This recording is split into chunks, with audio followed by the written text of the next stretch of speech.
Selamat siang pemirsa, saya Rizky. Di balik ramainya kantin SMKN 1 Sukararang, ada sosok pedagang yang setia melayani siswa dengan berbagai jajanan sejak tahun 2017. Beliau adalah Ibu Yuni. Bukan hanya sekedar berjualan, usaha yang dijalankan menjadi sumber penghasilan utama untuk memenuhi kebutuhan keluarganya. Berikut liputannya. Di kantin sehat SMKN Negeri 1 Sukalarang, terdapat seorang pedagang bernama Ibu Yuni. Sejak tahun 2017, Ibu Yuni berjualan sendiri. Berbagai macam jajanan diantaranya cireng, risol, otak-otak, bakso, goreng, lontong, hingga minuman sederhana. Ia juga merupakan satu-satunya pedagang gorengan di kantin ini. Karena biar memenuhi kebutuhan siswa juga, juga memenuhi kebutuhan hidup juga, membantu kami juga ya. Menu favorit para siswa adalah cireng dan otak-otak. Pembuatan dagangan dilakukan di rumah maupun di sekolah, bahkan sering ditemani oleh anaknya. Selain memenuhi kebutuhan siswa, usaha ini juga menjadi penopang ekonomi keluarga. Ibu Yuni menekankan bahwa dagangannya bersih, higienis, dan tidak menggunakan bahan pengawet. Beberapa bulan lalu, di SMKN 1 Sukararang telah melaksanakan program makan bergizi gratis. Sebuah langkah nyata untuk mendukung kesehatan serta semangat bagi para pelajar. Berikut liputannya. SMKN 1 Sukararang telah membagikan program makan bergizi gratis sejak 11 bulan yang lalu. Terlihat di sini para siswa dan siswi telah membantu mempersiapkan makan bergizi gratis ke area yang sudah ditentukan. Di sini siswa dan siswi sedang menunggu gilirannya untuk mengambil MBG. MBG ini dibagikan pada jam istirahat pertama. Siswa tersebut sudah mendapatkan bagiannya dan akan dibagikan ke teman sekelasnya. Lalu ketika dibagikan mereka akan memakannya bersama-sama dan menikmati makanan tersebut. Dan menu mereka hari ini adalah ada pisang, sayur, tahu, nasi, dan kacang.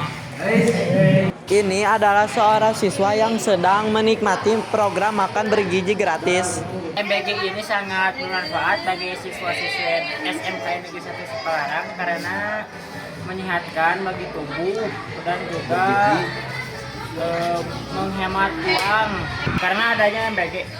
Jurusan Teknik Kendaraan Ringan atau TKR di SMKN 1 Sukararang menjadi salah satu jurusan unggulan yang tidak hanya mengajarkan teori di kelas, tetapi juga memberikan pengalaman praktik langsung di bengkel. Seperti apa keseruan kegiatan di jurusan TKR? Berikut liputannya. Halo teman-teman, kali ini saya akan membahas tentang teknik kendaraan ringan. Jurusan teknik kendaraan ringan mengajarkan tentang perbaikan mesin dan sistem kelistrikan.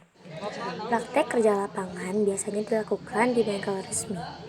Materi perawatan dan perbaikan mesin sudah dimulai sejak awal masuk jurusan.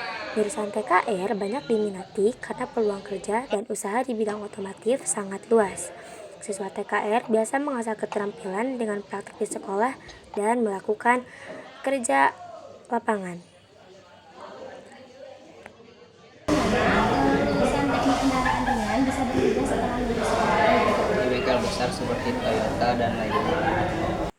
Dengan adanya jurusan teknik kendaraan ringan, diharapkan siswa mampu menjadi tenaga kerja yang terampil. Demikian berita sekolah hari ini. Saya Ikrimah melaporkan untuk Anda. Terima kasih. Di salah satu jurusan yang sedang berkembang pesat di SMKN 1 Sukararang adalah Desain Komunikasi Visual atau DKV. Jurusan ini hadir sebagai program unggulan yang membekali siswa dengan keterampilan di bidang kreatif. Mari kita simak liputannya. Hari ini saya akan membawakan berita tentang jurusan Desain Komunikasi Visual atau dikenal dengan DKP di SMK 1 Sukalarang. Jurusan DKP di SMK 1 Sukalarang hadir sebagai salah satu program kejuruan unggulan.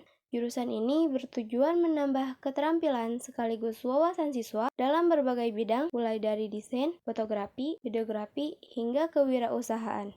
Dalam proses belajar, siswa dibimbing oleh guru-guru berkompeten di bidangnya, seperti guru program, desainer, fotografer, mata pelajaran PKK, serta videografer. Semua kegiatan praktek dilaksanakan di lab khusus DKP yang memang disediakan sekolah. Jurusan DKP ini berdiri sejak 2 tahun lalu setelah sebelumnya bernama multimedia. Dengan perubahan tersebut, DKP semakin berkembang dan menjadi pilihan jurusan yang diinginkan banyak siswa. Mereka merasa senang bisa belajar sesuai minat dan siap menghadapi dunia industri kreatif. Apa tujuan utama Anda masuk jurusan DKP? Tujuan saya masuk DKP itu menambah skill saya dan menambah wawasan saya di bidang desain komunikasi visual. Siapa saja pengajar di jurusan DKP? Untuk pengajarnya ada Pak Aji sebagai guru program, Pak Jody sebagai desainer, Pak Rahmat sebagai fotografi, Bu Mia sebagai PKK, dan Pak Anis sebagai video. Di mana siswa DKP biasanya praktek? Untuk untuk praktek biasanya tuh kita praktek di lab khusus DKP, ada lab 1, lab 2, dan lab 3. Kapan jurusan DKP mulai ada di sekolah ini? Untuk multimedia sendiri itu sudah ada sejak sekolah pendidikan, tapi untuk DKP, nama DKP itu ada di 2 tahun yang lalu, jadi dari multimedia diganti namanya menjadi DKP. Mengapa banyak siswa memilih jurusan DKP? Mungkin menurut saya mengapa siswa banyak masuk ke DKP itu karena DKP itu awalnya menjadi program kejuruan yang unggul. Mana perasaan Anda masuk jurusan DKP? Untuk perasaan saya sendiri masuk di jurusan DKP ini saya cukup senang karena ini jurusan yang saya inginkan pertama kali saya masuk ke sini.